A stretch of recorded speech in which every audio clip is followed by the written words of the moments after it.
Hello everyone, सत श्री अकाल दोस्तों। Welcome to the channel cycle warrior Sonu. दोस्तों ਅੱਜ ਦੀ ਵੀਡੀਓ ਹੋਣ ਵਾਲੀ ਹੈ ਬਹੁਤ ਹੀ ਇੰਟਰਸਟਿੰਗ, ਕਿਉਂਕਿ ਅੱਜ ਆਪਾਂ ਤੁਹਾਡੇ ਲਈ ਲੈ ਕੇ ਆ ਰਹੇ ਹਾਂ ਬਹੁਤ ਹੀ ਘੱਟ budget the single speed mountain bike.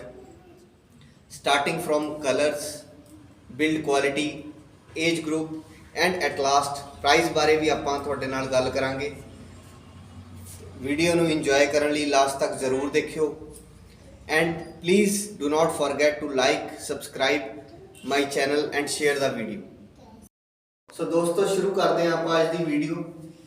The bike in front of you is of British Eagles Rix model and size is 27.5 with 2.40 wide Hartex tires।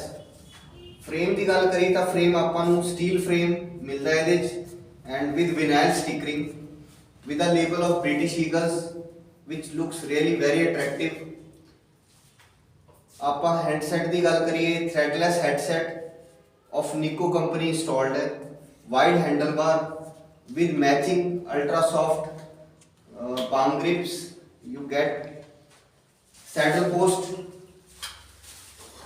you get quick release in the saddle post ताकि height के according तुसी अपने आप ਨੂੰ अपनी saddle adjust कर सको।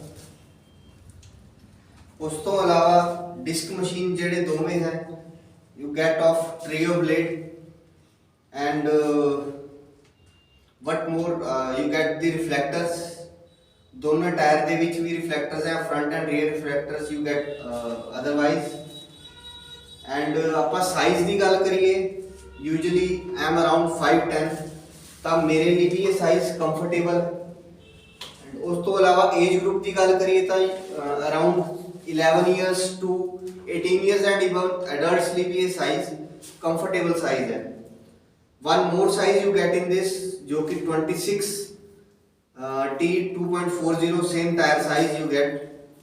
And जे आप कॉस्टिंग की होने दी गल करिए, and one more feature I want to tell you कि you get a ICR internal cable routing within the frame इसे model they which. And I hope हुण तुसी प्राइस भी जानना चाहोगे तो यूजली इस फीचर दे विच और इस quality they which you get a MTB around 10,000 और 95 दे अराउंड ही तुहानू अच्छी MTB मिलती है। But very surprisingly you are getting this MTB only in ₹8,000। बहुत ही अफोर्डेबल प्राइस दे विच बहुत ही गुड क्वालिटी ये बाइक ब्रिटिश ईगल्स कस्टमर्स ਨੂੰ प्रोवाइड कर रहा है। सो आई होप ये वीडियो ਤੁਹਾਡੇ ਲਈ बहुत इन्फॉर्मेटिव रही होगी। एंड इन फ्यूचर ਦੇ ਵਿੱਚ ਆਪਾਂ ਹੋਰ ਵੀ ਨਵੀਂ ਵੀਡੀਓਜ਼ ਲੈ ਕੇ ਹਾਜ਼ਰ ਹੋਵਾਂਗੇ।